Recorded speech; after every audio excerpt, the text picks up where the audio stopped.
ఏపీలో కరోనా కలకలం రేపుతోంది. జూన్ 26 నుంచి ఇప్పటి వరకు 16 పాజిటివ్ కేసులు నమోదు కాగా 4 ప్రాణాలు కోల్పోవడం తీవ్ర ఆందోళన కలిగిస్తోంది. కొత్తగా వెలుగు చూసిన ఒమిక్రాన్ RF5 వేరియంట్ పై వైద్య ఆరోగ్య శాఖ అప్రమత్తమైంది. ఆసుపత్రులలో ప్రత్యేక ఐసోలేషన్ వార్డులని సిద్ధం చేసింది.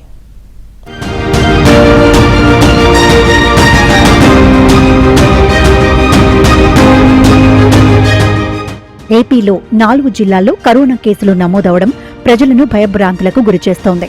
కడపలో 8, గుంటూరులో 3 కేసులు వచ్చాయి.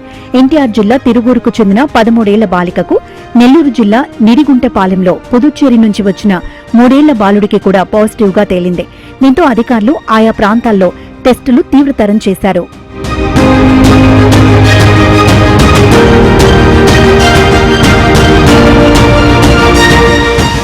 ఏపీలో నమోదైన కేసులకు ఒమిక్రాన్ RF5 సబ్ వేరియంట్ కారణమని జీనోమ్ సీక్వెన్సింగ్ లో తేలింది. ఈ కొత్త రకాన్ని అంచనా వేసేందుకు కడప నుంచి 4 సహా మొత్తం 5 నమూనాలను పూణే ల్యాబ్ కు పంపారు. సింగపూర్, ఆగ్నేయాసియా దేశాల్లో ఈ కేసులు ఎక్కువగానే ఉన్నా ఇది ప్రమాదకరం కాదని, ప్రజలు ఆందోళన పడొద్దని వైద్యాధికారులు స్పష్టం చేశారు.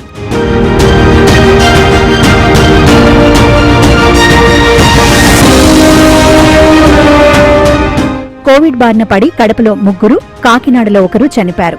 అయితే మరణించిన వారంతా వృద్ధాప్యం, కిడ్నీ వ్యాధులు, మధుమేహం, బీపీ వంటి దీర్ఘకాలిక సమస్యలతో ఉన్నారని ఆరోగ్య శాఖ కమిషనర్ వీరపాండ్యన్ తెలిపారు. సోషల్ మీడియాలో వచ్చే తప్పుడు ప్రచారాలను నమ్మవద్దని, పొరుగు రాష్ట్రాల కంటే ఏపీలో వైరస్ తీవ్రత తక్కువగానే ఉందని అధికారులు పేర్కొన్నారు.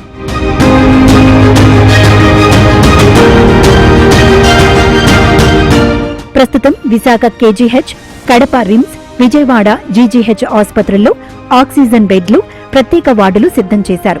తీవ్రమైన జ్వరం, గొంతు నొప్పి, అలసట వంటి లక్షణాలు ఉంటే వెంటనే వైద్యులను సంప్రదించాలని టాస్క్ ఫోర్స్ నిపుణులు సూచిస్తున్నారు. రద్దీ ప్రాంతాల్లో మాస్కులు ధరించాలని, ఆగస్టు చివరికి ఈ వైరల్ ఇన్ఫెక్షన్లు తగ్గుతాయని స్పష్టం చేశారు.